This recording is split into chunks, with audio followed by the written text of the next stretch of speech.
This is a quick, intense, but effective chest and back workout. The idea is to hit every single pushing and pulling muscle in the same session. These muscles don't have a lot of overlap, so you can train them in the same session. If you want a bigger chest and back, tune in because you're gonna like this. Today we're hitting chest and back. I think these two lend themselves really well to being trained together, and I'll explain why. First exercise is called a close grip Larsen press. Close grip pressing is really good. I think a lot of people think that close grip pressing doesn't hit your chest, but you'll find close grip pressing, if you do enough of it, will really hit your chest, and it'll hit your chest from a slightly different angle as well. So you want some wider pressing and some narrower pressing, but this will really hit your triceps. A Larsen press is basically a bench press without leg drive, so I'll feet are off the bench. I also do like to use wrist straps when I'm training pushing exercises. For some people, their wrists don't get pissed off. I know powerlifters who you can bench 4 wheels aside without any sore wrists, but me, yeah, after about like 100 kilos, we have sore wrists, so we're putting on wrist straps. SBD, even if you're not a powerlifter, absolutely amazing brand, you should get them. Okay, so it's a close grip Larsen press, feet up bench press, or not feet up, but no leg drive. And it's like 6 to 8 reps. You don't have to go that heavy on this exercise because it's close grip and because we can't use leg drive. We are putting our chest in a really our chest and our triceps in a really biomechanically challenged position. So you actually can't go that heavy on this lift, and that's part of the point, you know, is if we don't have to go that heavy, there's less injury risk, but also we can send a really good muscle building stimulus to our chest.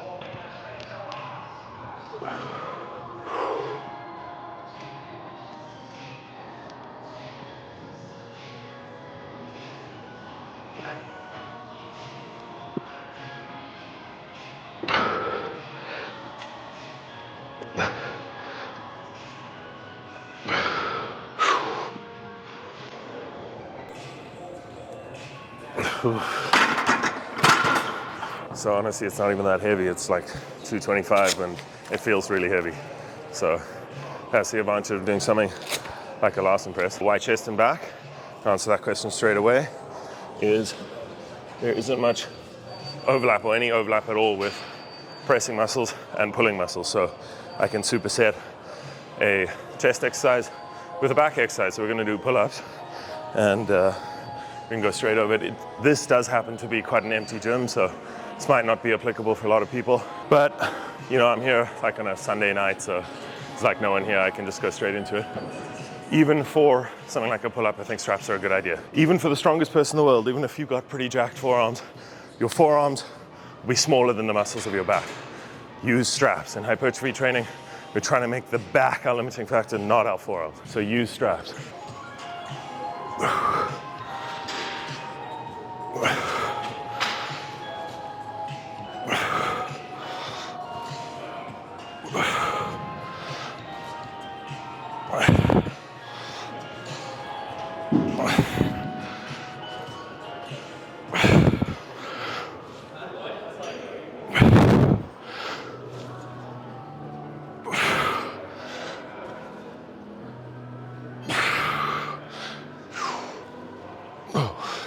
There are some advantages to being a heavier guy, probably weigh around 230 pounds, like over 100 kilos.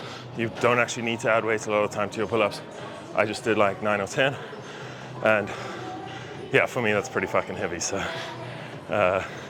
massive advantage being a heavy guy if you can do pull-ups. Something I like to make sure I do to make this as good for the lats as possible is just to make sure I come down to a complete dead hang at the bottom. Anyone can spend a lot of time in that middle range of motion where you're really strong, but to make this as effective and difficult as possible, dead hang at the bottom, all the way up, dead hang at the bottom, just like you were doing a pull down. Guys, wrist straps need to be tight, okay? We need to not, there's to limit wrist flexion, right?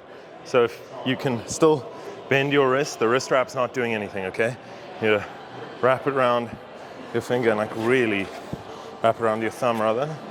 Really get it nice and secure to limit wrist movement. So this isn't the limiting factor of your lift. You want this to be the limiting factor, okay?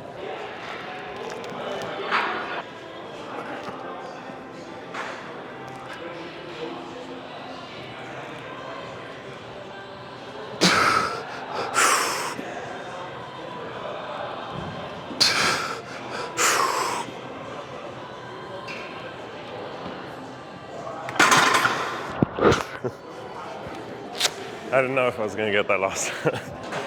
Yeah, so close grip Larsen press, no leg drive, close grip. Super biomechanically challenged, really difficult. So not a lot of weight goes a long way.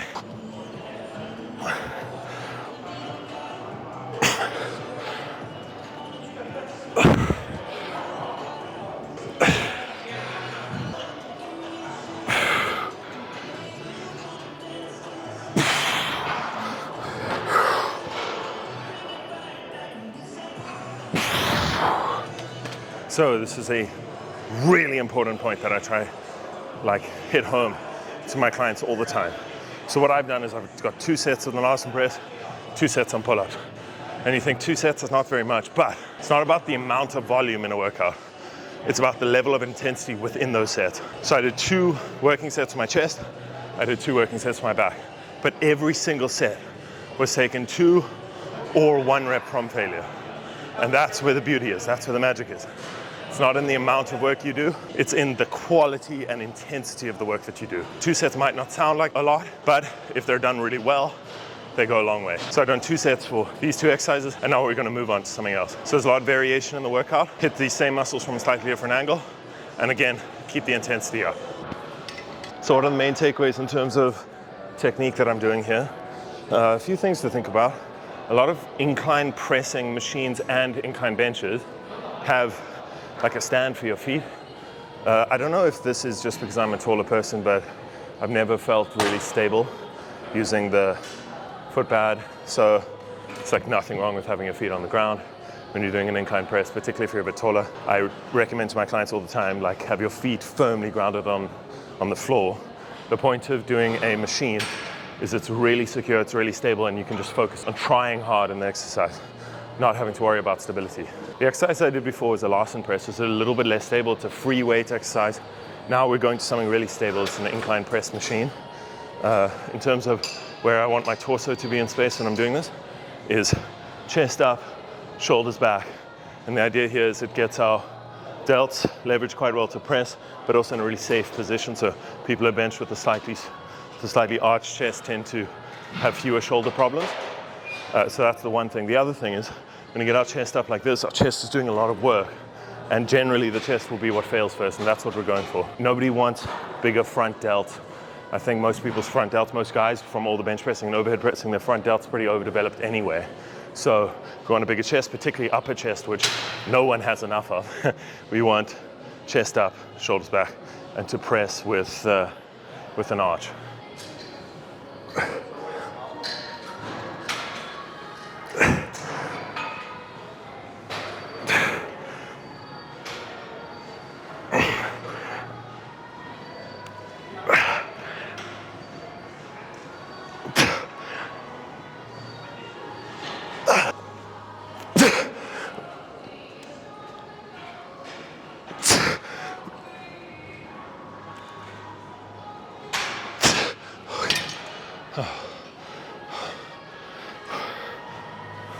Next up, we're doing a lat pull down.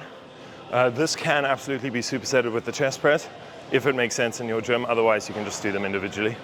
As I said, it's quiet today, so I'm kind of supersetting. This seems like a really simple exercise, but you would be shocked at how many form review videos I get from clients where they fuck this up terribly. It starts at the setup, okay? The most important thing is to have a really good setup on a lat pull down. If your setup's bad, your set's gonna be bad, okay? We're pulling down, okay? Newton's third law is sending us in the opposite direction, okay? Force applied this way, and we're wanting to go that way, right? So we need something to stop us from flying up when we pull, something to brace against. You just can't produce as much force if you've got nothing to brace against. So the pad on your thighs, on your quads, is incredibly important in a lat pull down. You make sure your quads are snug against the pad, so when you pull, you're locked in place, and you can really lock in and try hard. Push yourself to failure, and make sure your lats and the muscles of your mid-back are the limiting factor and not the stability of the exercise. So I'm making sure the pad is snug against my thighs, and then I can really focus on producing a really good set with a really good hypertrophy stimulus. Also straps, absolute must in my opinion. At a certain point, your forearms are just gonna give out before your back. So straps, even for relative beginners in the gym, I know not everyone agrees with me on this, but even for relative beginners in the gym, I think straps are a good idea. The rep range is like 12 to 15. We're also doing kind of like a moderate grip on the pull down. You don't need to go as wide as possible. This is absolutely fine. And I'm thinking about driving my elbows towards my armpits. And if you think of that cue when you're doing a lat pull down, you will feel your lats. Elbows towards armpits.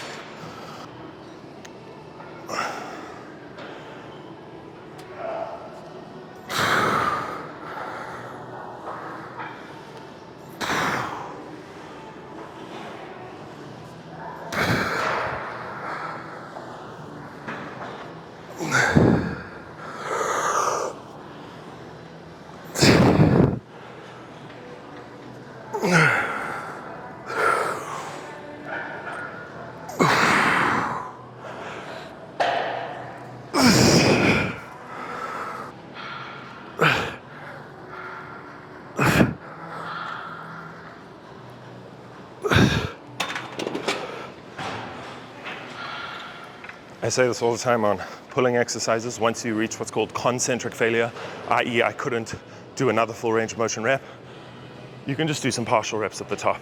That stretch range of motion is the most beneficial part of the movement for building muscle.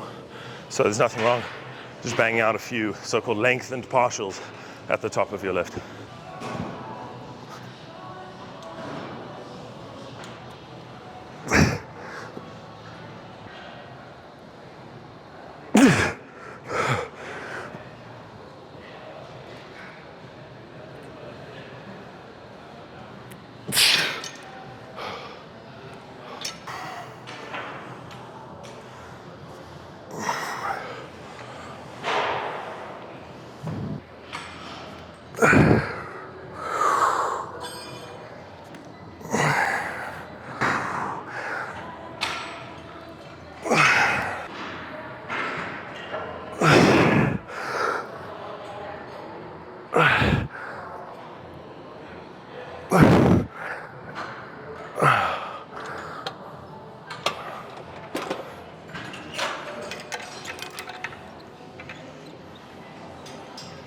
Next up, we're doing a fly. So I think training the chest fully involves kind of a flat press, an incline press, and some sort of fly movement, because the chest brings the arm across the body. This is humeral horizontal abduction. You don't need to know that, but basically the chest brings the arm across the body as well.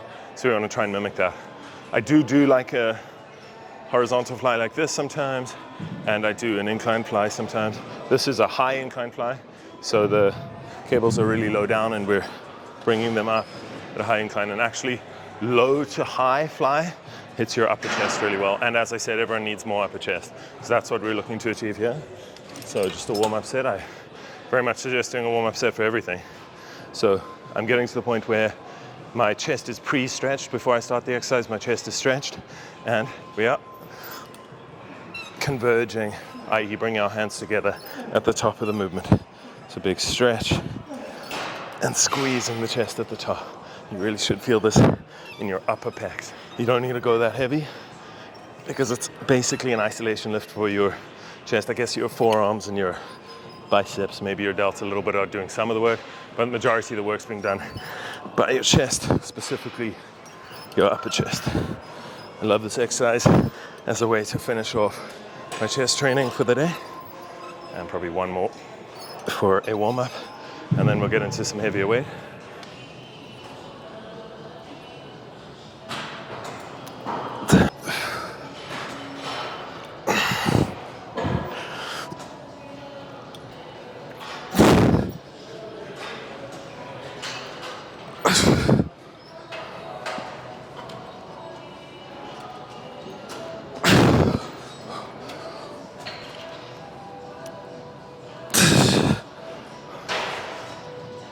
The question I get a lot from my clients is, how do I know that the target muscle, i.e. in this case the chest, is the limiting factor?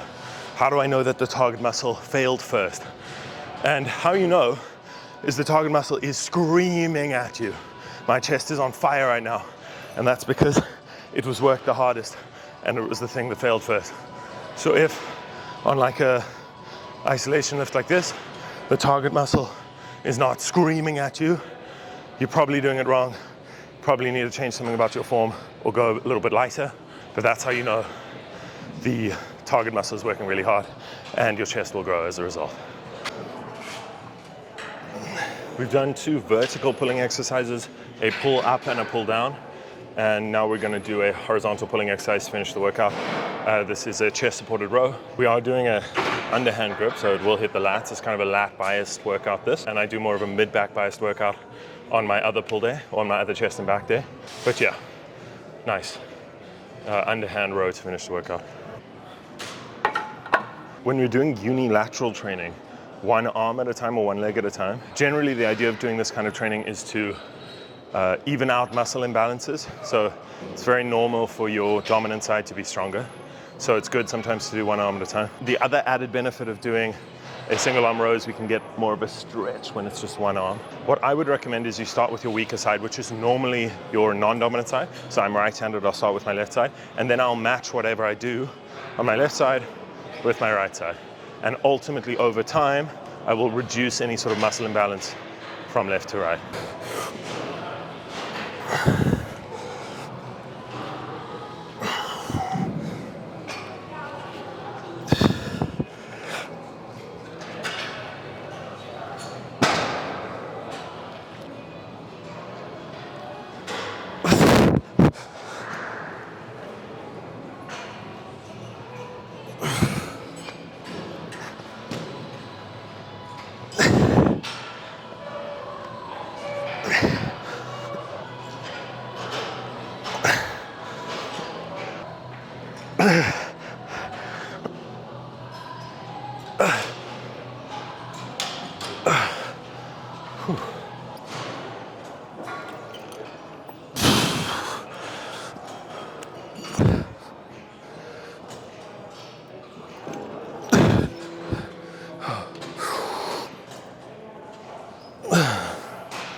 I hope you got some value from that.